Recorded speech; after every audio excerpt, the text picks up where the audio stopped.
Hello and welcome, everyone. This is my weekly performance summary for Thanksgiving week ending November 29. That's today, Saturday. My name is Jason Allen Jankowski on behalf of NetWinningTrader.com.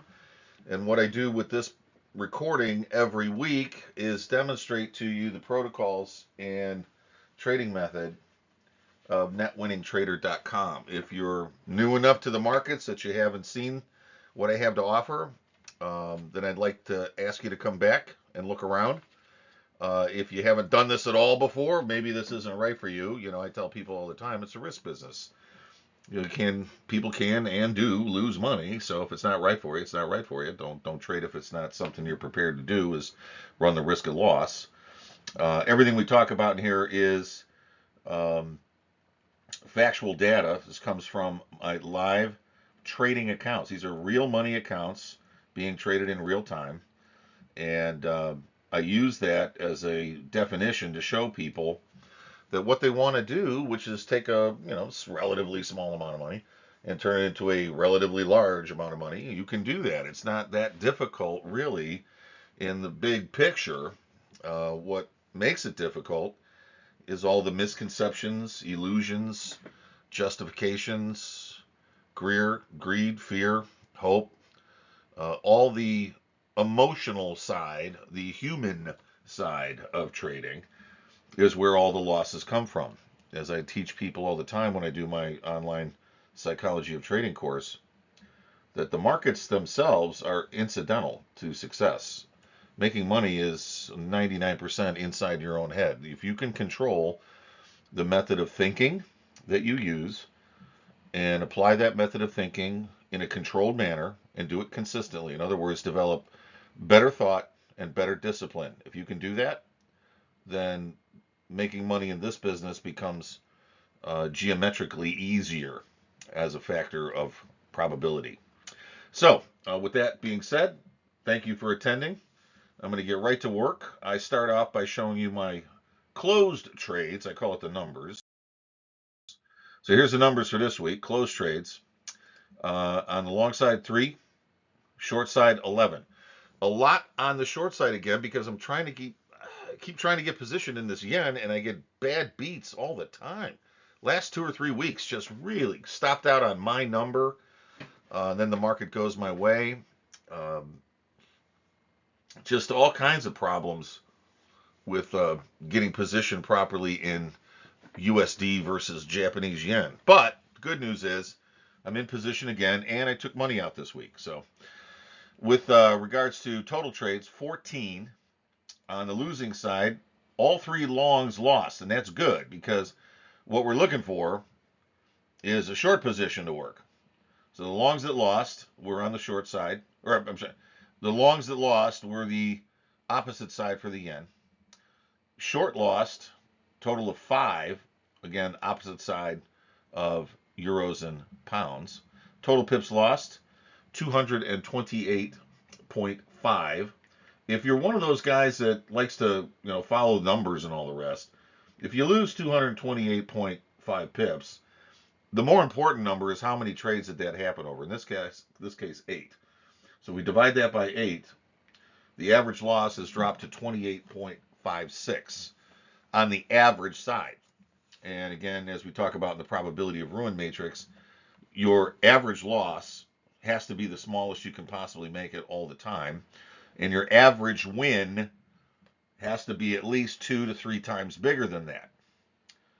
If you have those ratios working and then you can put in 42 to 45% winning trades, now you're going to make money consistently. So that being said, our pip number on the downside still very fair, very well within range, even though these closed trades look like quite a bit. But we also had closed trade winners. So I had long wins 0, 6 short wins, which were the yen. Total pips 291.8 to the upside. So if we were to compare 291.8, divide that by 6, we have 48.63. So that's almost a 2 to 1 risk to reward ratio for just this week. Net gain or loss 63 pips. This is basically just keeping bread on, on the table. It's not really the important number. I look for net gains to be significantly higher over time. And once you watch what I do in real time long enough, you'll understand. I'll put in 2 to 300, 400, 500, sometimes 1,000 pip winning weeks. Right here, next is our holding open positions. And what I've got here is pounds. I've got 3 times pounds. We added to the pound position this week after coming in long from last week. I'm holding a total open trade gain there of 308 pips. This is my average position, 31.33. Euro, same thing. It is 3 times. I put a 3 in there before we started. I remember correcting this. I must not have hit the save button right or something, but I have 3 euros on, not 2. My average price, I checked this is accurate, and this is where we're at here. So it's only at 200 pips for the week on euro. Yen is the one that's been frustrating me, and I'll show you what we're doing there in a minute. 3 times yen, came in 2 from the high, added last week, took heat all week this week after those were stopped out. Finally repositioned the 3 lot. That's my average price. Here's where we're at this morning. Almost no gain or loss there. Not even worth talking about. Canada, holding nothing. Total open trade equity, 548.1. Stops are in. I'm going to keep about 200 of that, worst case scenario. But what we've got in position for is a move that could be several hundred points. And I'll be adding to it all the way, believe me. So let's take a look at charts real quick, show you where we did the week per pair. Starting with pounds. You should have pounds up there. You can see I came in long. Oh, let me get my pen real quick. You can see I came in long right here with my stop just barely in range at the low. Missed that stop after we got long from Friday. And as the market gave us a little bit of room to maneuver, you can see on the upside here that we had a couple of opportunities to get position on the short side, none of which worked. In other words, our first short here actually was a loser. This one we missed because the loss was up here. Second one was a break even. Here's where my stop is now, and I added to the position right here on Friday. You can see the uptrend appears to be developing fairly well. We'll have more on that next week. This middle range right here, what you see as our 2 horizontal lines right here, that's the top of near-term resistance, which the market basically held and rallied through all day on Friday. Very important, because on a day with no news, a holiday weekend, the market held key support and did it while putting on more weight. So it finished near the high for the week on a holiday week. Unusual. Could mean there's more coming. If we look over here at euro, same basic story. Came in long from the hook reversal last week down. You can see it down here on the bottom. 2 positions. And then as the market began to move higher, we just were waiting for the opportunity.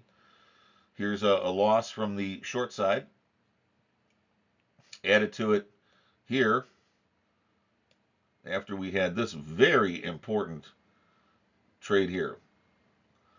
Strong trend buy comes on after the market comes under the 100 bar moving average, which you can see right here along the rail. This is a really important technical picture. It's holding along the rail and rising right along that trend line. Notice too, if you can barely see it here because the notation, the market moved down to the low for the day, attempting to negate this strong trend buy that we have here, and it held the 200 bar moving average on that test. So we have the 50 over the 200, 100 over the 200, 200 flattening out and looking like starting to make a turn higher. Technically, 100 bar holding the trend line is very significant, and the market finishes out the day near the highs of the day.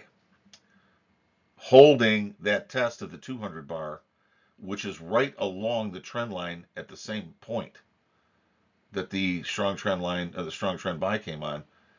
That is a really strong potential, I think, for more upside. So, all things considered, I think it's time to get ready to load for bear. So I went ahead and added to the position into the end of the day.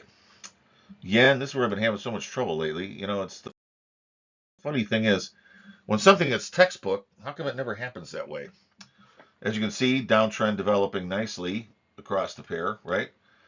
Here's where we came in short last week with two positions, added to it, right? Remember from last week?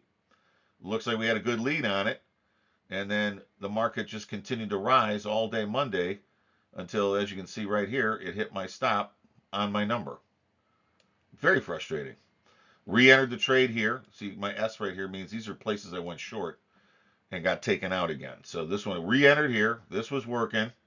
Market rolled the stop down, got taken out here after I added to it. So net, didn't make any money. I rolled the stop down to protect the open trade gain on this one here, and then added to it on this signal here because we're working just a beautiful downtrend here, right? And look at the 100 bar. It was right along the rail. It's starting to turn lower. It goes right here, you know. Uh, Looked to me like it was textbook. And then, of course, after I put it on, the market rallied up, tagged me out by one stop. I don't know if you can see it, or one pip on the stop. I don't know if you can see this right here, but there's a strong trend sell behind the notation right here. So I ignored that one, waiting to see because I thought we were going to head even higher, maybe a retest of some other number. But that didn't happen, so I took the next sell and then added to it into the end of the week. So now I've got shorts on midway on this break. If I could show you a higher time frame, I'm about near the if you could look at the best point to be short on the daily time frame, I'm about 50 to 40 to 50 points a little bit lower than that. But I took money out on the way down. I wanted to keep these on forever and add to it over here on Friday. That's really what I wanted to do, but I got stopped out of my three positions, on my point, on my price. Just irritating. It happens when that happens, when I get stopped out on my number. That's been happening my whole career. I've tried a billion different ways to fix it. The big struggle, the big growth point for me in my career today, where I'm at right now, is this issue. Learning to accept that that's going to happen. Just don't get upset. Don't get frustrated. Look for the next opportunity to get positioned, because I've tried everything to solve it. I can't seem to find a way to solve that for myself. I've helped other people solve it. And a lot of that has to do with how they view things, what they're willing to change in their life, things of that nature, what they've developed along the way, time frames they're using, things of that nature. But for me, with my system executing on the 60-minute time frame, there's going to be a percentage that just get taken out, and that's that by one pip, and that's it. Also on yen, before I forget, right here you can see we had the X for the other side. We went ahead. I had to make a command decision on this one. I just went ahead and ignored it because it's too close to my average. My average is right about here. And the X would have put me with like 20 pips between it.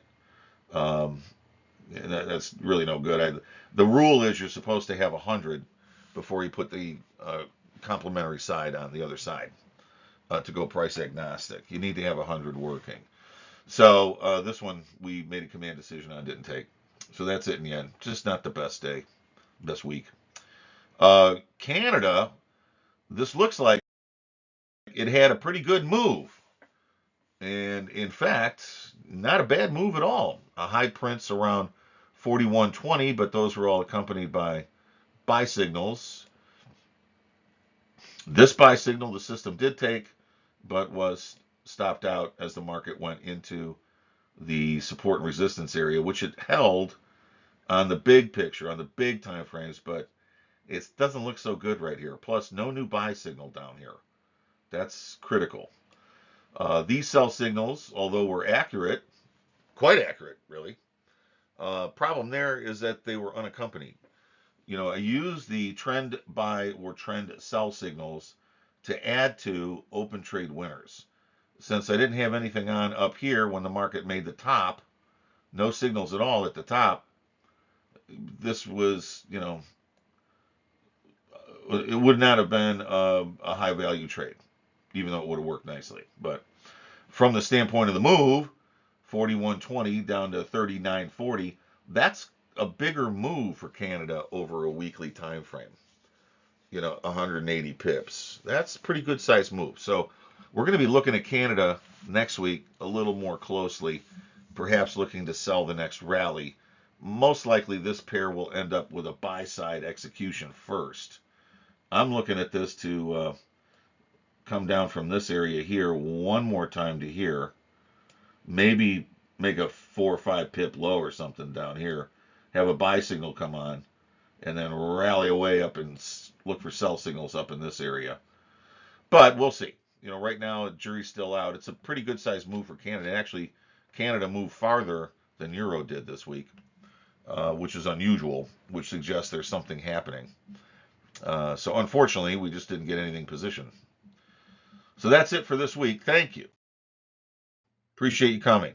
I know it's been a short week because of the holiday and you got other things to do, but appreciate you taking a look at what I have to offer with the summary. Still had a winning week despite all these other issues, which I'm going to go ahead and count up the numbers here shortly. I think for this quarter, only had 2 down weeks, I think. 2 weeks where my equity dropped a little. Otherwise, it's been, well, maybe, yeah, I think 2 weeks. Otherwise, for the most part, we've been climbing nicely. And we're going to head into the end of the year now with the Christmas holiday and the New Year's holiday, which New Year's actually happens to be on a Wednesday this week. So you can bet that last week of the year into the first week of the year, it's going to be a little different than some. People are going to be basically watching and waiting and not doing anything because two of the days of the week are just gone. Wednesday and Thursday, no one's going to be around. So I think that week will be a wash. So anyway, we'll get to that later. If you consider yourself a serious trader and you're looking for better tools, I got them for you. Visit my website, netwinningtrader.com. I've got some great tools, a lot of interesting data there in terms of education and training. You can always get a hold of me there too. I provide a free daily podcast, Traders Daily Discipline. Please sign up. You can sign up at the link that's posted here, or through Apple Podcasts or Spotify Podcasts. Just search netwinningtrader.com. Should have no problem finding it. If for whatever reason you can't, look up Traders Daily Discipline. Shouldn't have any issue there either. Come have a look at what I offer at Net Winning Trader. See if you like it. I think you'll find that a lot of that stuff resonates with you. You can also get a hold of me at the site. Just email me or send a message through IM. I'll be more than happy to pick up the phone and talk to you.